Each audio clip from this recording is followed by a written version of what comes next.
ন্যায় ইনসাফপূর্ণ মানবিক সরকার আমরা গঠন করতে চাই। এই পরিকল্পনা নিয়ে আমরা অগ্রসর হচ্ছি এবং আমরা আশা করছি ইনশাল্লাহ আমাদের বিজয় হবে। এর সঙ্গে আমরা আরো আশা করছি, দীর্ঘদিন থেকে জনগণ ভোট দিতে পারেনি, এবার আমরা আশা করছি প্রশাসনের যে ভূমিকা, সুষ্ঠু নিরপেক্ষ একটি নির্বাচন হবে। তা আমাদের বিশ্বাস, সুষ্ঠু নিরপেক্ষ একটি নির্বাচন সরকার যদি উপহার দিতে পারে, জনগণ যদি ভোট দিতে পারে, তাহলে আমরা সংখ্যাগরিষ্ঠ আসনে আমাদের বিজয় হবে ইনশাআল্লাহ। তথা গাইবান্ধা জেলায় আমরা 5টি সিটেরই আশা করছি।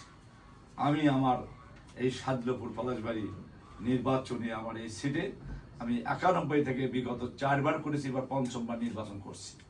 সকল বারের চেয়ে এবার আমি অনেক গুণ জনগণের পক্ষ থেকে সাড়া পাচ্ছি।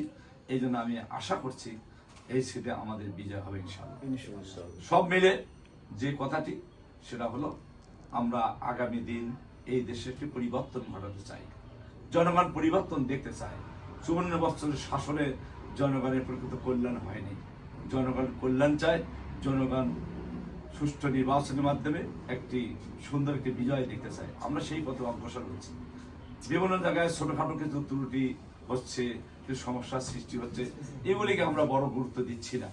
আমরা যেহেতু নির্বাচন করব, এই জন্য এগুলি আমরা মেনে নিয়ে কোনো দ্বন্দ্ব ফাসাদ করতে আমরা রাজি নেই। আমরা সুষ্ঠু নির্বাচনের পক্ষে।